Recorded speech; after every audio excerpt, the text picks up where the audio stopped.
नमस्ते। आज मैं वितान पुस्तक आपको पढ़ा रही हूँ। कक्षा 11वीं की एनसीईआरटी बुक है, जिसका भाग पहला है और उसका सेकंड चैप्टर राजस्थान की रजत बूंदे, जो अनुपम मिश्र द्वारा लिखी गई है। पसीने में तरबतर चेल वांजी कुएं के भीतर काम कर रहे हैं। कोई 30-35 हाथ गहरी खुदाई हो चुकी है। अब भीतर गर्मी बढ़ती ही जाएगी। कुएं का व्यास घेरा बहुत ही सकरा है। उखरू बैठे चेलवांजी की पीठ और छाती से एक एक हाथ की दूरी पर मिट्टी है। इतनी सकरी जगह में खोदने का काम कुल्हाड़ी या फावड़े से नहीं हो सकता है। खुदाई यहाँ बसोली से की जा रही है। बसोली छोटी डंडी का एक छोटे फावड़े जैसा एक औजार ही होता है। नुकीला फल लोहे का और हत्था लकड़ी का होता है।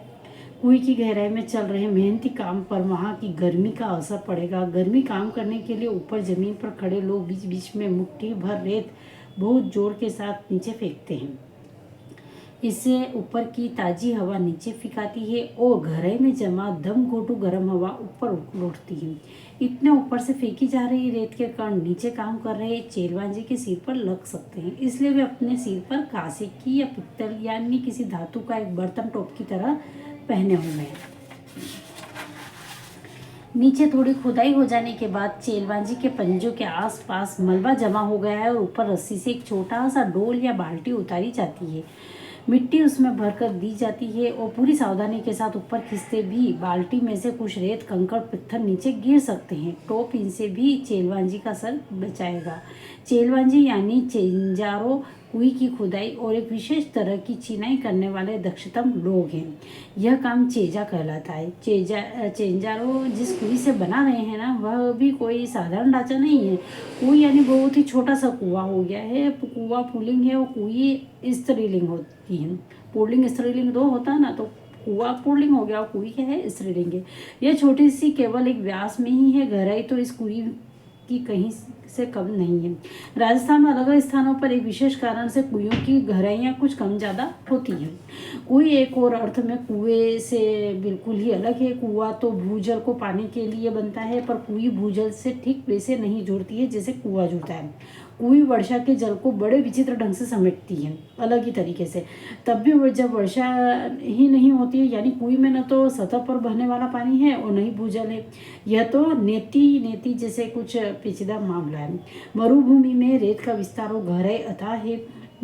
यहाँ वर्षा अधिक मात्रा में भी हो तो उसे भूमि में समा जाने में देर नहीं लगती, पर कहीं कहीं मरुभूमि में रेत की सतह के नीचे प्राय 10-15 हाथ से 50-60 हाथ नीचे खड़िया पत्थर की एक पट्टी चलती है। यह पट्टी जहाँ भी है काफ़ी लंबी चौड़ी है, पर रेत के नीचे दबी होने के कारण ऊपर से दिखती ही नहीं है। ऐसे क्षेत्रों में बड़े कुएं खोदते समय मिट्टी में हो रहे परिवर्तन से खड़िया पट्टी का पता चल जाता है। बड़े कुओं में पानी तो 150 से 200 हाथ तक निकल ही आता है, पर प्रायः वह तो खारा ही होता है, इसलिए पीने के काम में तो नहीं आ सकता है खारा पानी। बस तभी क्षेत्रों में कुइयाँ बनाई जाती है। पट्टी खोजने में पीढ़ियों का अनुभव भी काम में आता ही है। बरसात का पानी किसी क्षेत्र में एकदम बैठे नहीं तो पता चली जाता है कि रेत के नीचे ऐसी पट्टी चल रही है।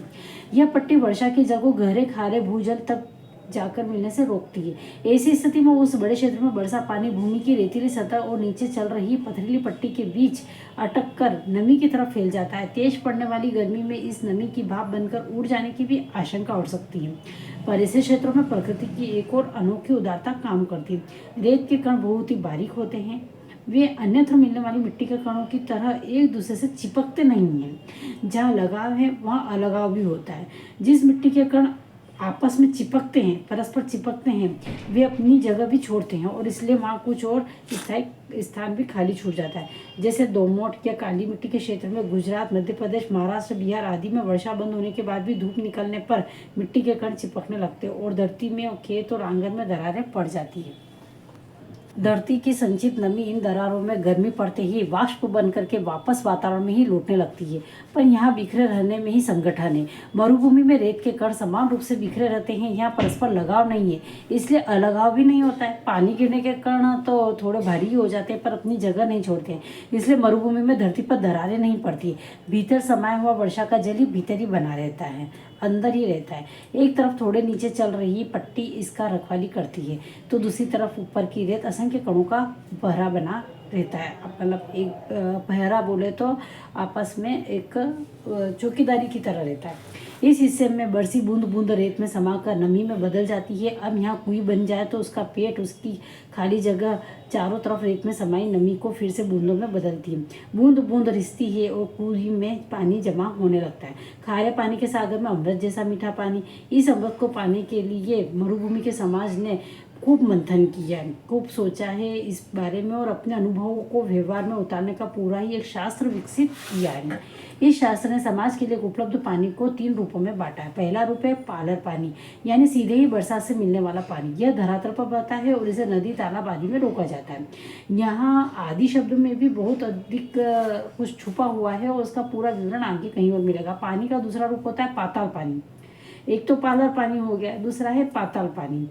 यह वही है भूजल है जो कुओं में से निकाला जाता है ना। पाताल पानी जो अंदर से, जो जमीन के अंदर है वहाँ से निकाला जाता है। और पालर पानी और पाताल पानी के बीच पानी का तीसरा रूप है रेजानी पानी। धरातल से नीचे उतरा लेकिन पाताल में न मिल पाया और पानी रेजानी है। वर्षा की मात्रा और नापने में भी इंच या सेंटीमीटर नहीं बल्कि रेजा शब्द का ही उपयोग होता है। ध्यान रखिएगा कि बारिश की मात्रा को नापने के लिए रेजा शब्द का ही उपयोग किया जाता है। और रेजा का माप धरातल पर हुई वर्षा को नहीं, धरातल में समाई हुई वर्षा को ही नापता है ना। धरातल जो भूमि है, धरती, मरुभूमि में पानी इतना गिरे कि 5 अंगुल भीतर समा जाए तो उस दिन वर्षा को 5 अंगुल रेजो कहेंगे। रेजो वर्षा को जो भी बोला अभी मैंने कि वर्षा की मात्रा को नापने का जो है वो रेजो। रेजानी पानी खड़िया पट्टी के कारण पाताल पानी से अलग बना रहता है। ऐसी पट्टी के अभाव में रेजानी पानी धीरे धीरे नीचे जाकर पाताल पानी से मिलकर अपना विशेष रूप भी खो देता है। यदि किसी जगह भूजल पाताल पानी खारा है तो रेजानी पानी भी उसमें मिलकर खारा ही हो जाएगा। इस विशिष्ट रेजानी पानी को समेट सकने वाली कुएं बनाना सचमुच एक विशेष कला है और 4-5 हाथ के व्यास की कुएं को 30 से 60-65 हाथ की गहराई तक उतारने वाले चेजारों कुशलता और साधने की पूरी ऊंचाई से नापते हैं। चेजो यानी कि चिनाई का श्रेष्ठतम काम कुएं का प्राण है। इसमें थोड़ी सी भी अगर चूक हो जाए, गलती हो जाए तो चेजारों के प्राण भी निकल सकते हैं। हर दिन थोड़ी थोड़ी खुदाई होती है और डोल से मलबा निकाला जाता है और फिर आगे खुदाई को रोककर अब तक हो चुके काम की चिनाई की जाती ताकि मिट्टी में भसके और धसे नहीं। 20-25 हाथ की गहराई तक जाते जाते गर्मी बढ़ती जाती है और हवा भी कम होने लगती है। तब ऊपर से मुट्ठी भर रेत के नीचे तेजी से फेंकी जाती है। मरुभूमि में जो हवा रेत के विशाल टीलों तक को वहाँ यहाँ से उड़ा देती है और वहीं हवा यहाँ की कुएं की गहराई में एक मुट्ठी रेत से उड़ने लगती है। पसीने में नहा रहे चेलवांजी को राहत दी जाती है। कुछ जगहों पर तो कुएं बनाने का यह काम इतना कठिन है और भी कठिन हो जाता है। किसी किसी जगह तो ईंट की चिनाई से मिट्टी को रोकना संभव नहीं हो पाता, तब कुएं को रस्से से बांधा जाता है। पहले दिन कुएं खोदने के साथ साथ खीप नाम की घास का ढेर जमा कर लिया जाता है। चेंजारों खुदाई शुरू करते हैं और बाकी लोग खीप की घास से कोई 3 अंगुल मोटा रस्सा बनने लगता है। पहले दिन का काम पूरा होते ही कोई 10 हाथ गहरी हो जाती। इसके तल पर दीवार के साथ सटाकर रस्से का पहला गोला बिछाया जाता और फिर उसके ऊपर दूसरा, तीसरा, चौथा, इस तरह से ऊपर आते ही खीप घास से बना खुरदुरा मोटा रस्सा हर घेरे पर अपना वजन डालता रहता है और बट्टी हुई जो लड़ियाँ है वो एक दूसरे में फंस कर मजबूती से एक दूसरे के ऊपर बैठती। रस्से का आखिरी छोर ऊपर ही रहेगा। लेकिन अगले दिन फिर कुछ हाथ मिट्टी खोदी जाती है और रस्से की पहले दिन जमाई गई कुंडली की दूसरे दिन खोदी गई जगह में सरका दी जाती है। ऊपर छूटी दीवार को अब नया रस्सा बांधते हैं और रस्से की कुंडली को टिकाए रखने के लिए बीच बीच में कहीं कहीं चिकनाई भी करते जाते हैं। लगभग 5 हाथ के व्यास की कुएं के रस्से की एक ही कुंडली का सिर्फ एक ही घेरा बनाने के लिए लगभग 15 हाथ लंबा रस्सा चाहिए। 1 हाथ की गहराई के रस्से में 8-10 लपेटे खप जाते। इतने में रस्से की कुल लंबाई 150 हाथ हो जाती। अब 30 हाथ गहरी कुएं की मिट्टी में थामने के लिए रस्सा बांधना पड़े तो रस्से की लंबाई 4000 हाथ के आसपास बिकती और नए लोगों को तो समझ में भी नहीं आएगा कि यहाँ की खुदाई कूद रही है या रस्सा बन पा रहा है। कहीं कहीं ना तो ज़्यादा पत्थर मिलता है और नहीं खीप। लेकिन रेजानी पानी तो वहाँ भी कुइया जरूर बनती है, लेकिन ऐसी जगहों पर भीतर की चिनाई लकड़ी के लंबे लट्ठों से की जाती है। लट्ठे अरणी, बड़, केर, बावल, कुबट के पेड़ों के डंगालों से बने जाते हैं। इस काम के लिए सबसे ज़्यादा उम्दा लकड़ी अरणी की ही है। उम्दा मध्यम दर्जे की लकड़ी न मिल पाई जाए तो आग तक भी काम में लिया जा सकता है। लट्टे के नीचे से ऊपर की ओर एक दूसरे में फंसा कर सीधे खड़े किए जाते हैं और फिर इन्हें खींच की रस्सी से बांधा जाता है। कहीं कहीं चंग की रस्सी भी काम में लाते हैं और यह बंधाई भी और कुंडली का आकार लेती है, इसलिए इसे सांपड़ी भी कहते हैं। नए लोगों को समझ में भी नहीं आएगा कि यहाँ कुएं खोद रही है। नीचे खुदाई और चिनाई का काम कर रहे चेलबाजी को मिट्टी की खूब परख रहती है। खड़िया पत्थर की पट्टी आते ही सारा काम रुक जाता है और इस समय नीचे धार लग जाती है और चेंजारों ऊपर आ जाते हैं। कुएं की सफलता यानी कि सरलता का उत्सव बन जाती है। तो पहले ही दिन से काम करने वालों का विशेष ध्यान रखना यहाँ की परंपरा रही है। पर काम पूरा होने पर विशेष भोजन का आयोजन किया जाता है, भोज का। और चेलमान जी को विदाई के समय तरह तरह की भेंट भी दी जाएगी। भाई कोई भी गिफ्ट देने नहीं पड़ेगा ना, इस तरह से। और चेंजारों के साथ गांव का ये संबंध उसी दिन नहीं टूट जाता है। आज प्रथा उन्हें वर्ष भर के 30 त्योहारों में विवाह जैसे मंगल अवसरों पर भी नेक भेंट दी जाती है। फसल आने पर भी खलियान में उनके नाम से अनाज का एक अलग ढेर भी लगता है। अब सिर्फ मजदूरी देकर ही काम करवाने का रिवाज आ गया। अब तो आजकल क्या होता है कि काम किया व्यक्ति ने और उसको मजदूरी दी और हो गया, लेकिन यहाँ पर इस तरह से कई जगहों पर चेंजारों के बदले सामान्य गृहस्थ भी विशेष कला में कुशल बन जाते हैं। जैसलमेर के अनेक गांवों में तो पालीवाल ब्राह्मणों और मेघवालों अनुसूचित जाति के अंतर्गत आने वाले के हाथों से 200 बरस पहले बनी पार या कुइया का आज भी बिना थके पानी जुटा रही है। कुएं का मुंह छोटा रखने के लिए 3 बड़े कारण है। रेत में जमा नमी से पानी की बूंदें बहुत ही धीरे धीरे रिसती है। दिन भर में एक कुएं मुश्किल से इतना ही पानी जमा कर पाती है कि उसमें 2-3 घड़े ही भर सके। कुएं के तल पर पानी की मात्रा इतनी कम होती है कि यदि कुएं का व्यास बड़ा हो तो कम मात्रा में भी पानी का ज़्यादा फैल जाएगा, तब उसे ऊपर से निकालना संभव नहीं होगा। छोटे व्यास की कुएं में धीरे धीरे रिस कर आ रहा पानी 2-4 हाथ की ऊंचाई तो ले ही लेता है। कई जगहों पर कुएं से पानी निकालते समय छोटी बाल्टी के बदले छोटी चड़स का उपयोग भी इसी कारण किया जाता है। धातु की बाल्टी पानी में आसानी से डूबती नहीं है, पर मोटे कपड़े या चमड़े की चड़स के मुंह पर लोहे का वजनी कड़ा बंधा होता है। चड़स यानी पानी से टकराता है, ऊपर का वजनी भाग नीचे से के भाग को गिराता है और इस तरह से कम मात्रा में पानी में भी ठीक से ऊपर डूब जाता है। भर जाने के बाद ऊपर उठते ही चड़स अपना पूरा आकार ले लेता है। पिछले दौर में ऐसे कुछ गांवों में आसपास की सड़कें निकली और ट्रक दौड़े हैं। ट्रकों की फटी हुई ट्यूब से भी छोटी चटसी बनने लगी है। कुएं के व्यास का संबंध इन क्षेत्रों में पड़ने वाली तेज गर्मी से भी है। व्यास बड़ा हो तो कुएं के भीतर पानी ज़्यादा फैल जाएगा। बड़ा व्यास यानी पानी को भाप बनकर उड़ने से रोक नहीं पाएगा। कुएं को उसके पानी को साफ रखने के लिए और ढक कर रखना भी जरूरी है। छोटे मुंह को ढकना तो सरल होता है। हर एक कुएं पर लकड़ी से बने ढक्कन ढके मिलेंगे। कहीं कहीं खस की टट्टी की तरह घास फूस या छोटी छोटी टहनियों से बने ढक्कनों का भी उपयोग किया जाता है। जहाँ नई सड़कें निकली है ना, वहाँ इस तरह का नए और अपरिचित लोगों के आने जाने की आवक भी बढ़ गई है। आवक जावक बढ़ गई मतलब आने जाने का बढ़ गया है। वहाँ अमृत जैसे इस मीठे पानी की सुरक्षा भी करनी पड़ती। इन इलाकों में कई कुइयों के ढक्कनों पर छोटे छोटे ताले लगने लगे। ताले कुएं के ऊपर पानी खींचने के लिए लगी घिरनी चक्री का भी लिया लगाए जाते हैं। कुएं घरी बने तो पानी खींचने की सुविधा के लिए उसके ऊपर गिरनी या चक्री भी लगाई जाती है। यह घरेड़ी चरखी फरेड़ी भी कहलाती है। फरेड़ी लोहे की 2 भुजाओं पर भी लगती है, लेकिन प्राय यह गुल्लेल के आकार में एक मजबूत तने को काट कर या उसके आर पार छेद करके बनाई जाती है। इसे ओड़ाक कहते हैं। ओड़ाक और चरखी के बिना इतनी गहरी सकरी कुएं से पानी निकालना बहुत ही कठिन काम बन सकता है। ओड़ाक और चरसी को यहाँ वहाँ बिना टकराए सीधे ऊपर तक लाती है। पानी बीच में छलक कर गिरता नहीं है। वजन खींचने से तो सुविधा रहती ही है।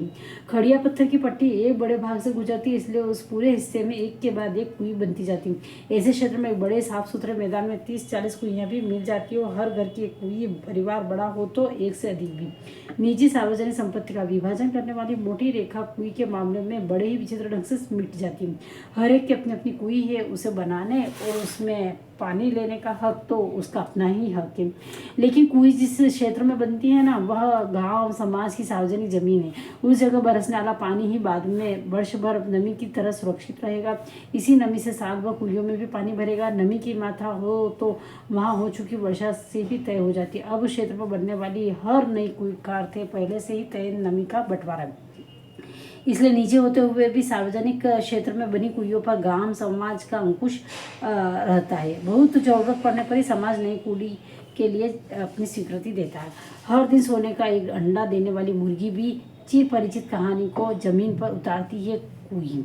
इससे दिन भर में बस 2-3 घड़ा मीठा पानी निकाला जा सकता है, इसलिए प्रायः पूरा गांव गोधिल बेला में कुइयों पर आता है। तब मेला सा लग जाता है। गांव से सटे मैदान में 30-40 कुइयों पर एक साथ घूमती हुई घिवनियों का स्वर गोचर से लौट रहे पशुओं की घंटियों और रंभाने की आवाज़ में ही समा जाता है। 2-3 घड़े भर जाने पर डोल और रस्सियाँ समेट ली जाती है और कुइयों के ढक्कन वापस बंद कर दिए जाते हैं और रात भर और अगले दिन भर कुइयाँ आराम करेंगी। रेत के नीचे सब जगह खड़िया की पट्टी नहीं है, इसलिए कुई भी पूरे राजस्थान में नहीं मिलेगी। चुरू, बीकानेर, जैसलमेर और बाड़मेर कई क्षेत्रों में यह पट्टी चलती है और इसी कारण गाँव गाँव में कुइयाँ ही कुइयाँ। जैसलमेर जिले के एक गाँव में तो खंडेरों की ढाणी में तो यह 120 कुइयाँ थी। लोग इस क्षेत्र को 6BC यानी 6x20 के नाम से भी जानते थे। कहीं कहीं इन्हें पार भी कहते हैं। जैसलमेर तथा बाड़मेर के कई गांव पार के कारण ही आबाद हैं, इसलिए उन लोगों का नाम भी पार पर ही है, जैसे जानरे आलो पार और सिरगू आलो पार। अलग अलग जगहों पर खड़िया पट्टी के भी अलग अलग नाम हैं। कहीं पर यह चारोली है तो कहीं पर धाधड़ो, धड़धड़ो, कहीं पर बिट्टू, रो बिल्लियों के नाम से भी जानी जाती है। तो कहीं पर इस पट्टी का नाम केवल खड़ी भी है और इसी खड़ी के बल पर खारे पानी के बीच मीठा पानी देती खड़ी रहती है कुई। इस तरह से आपने कुई के बारे में पढ़ा कि राजस्थान में भी कुइयाँ हैं और ये कुइयों का प्रचलन हुआ है और व्यक्ति ने मेहनत करके जो है इस तरह से कुइयाँ बनाई हैं।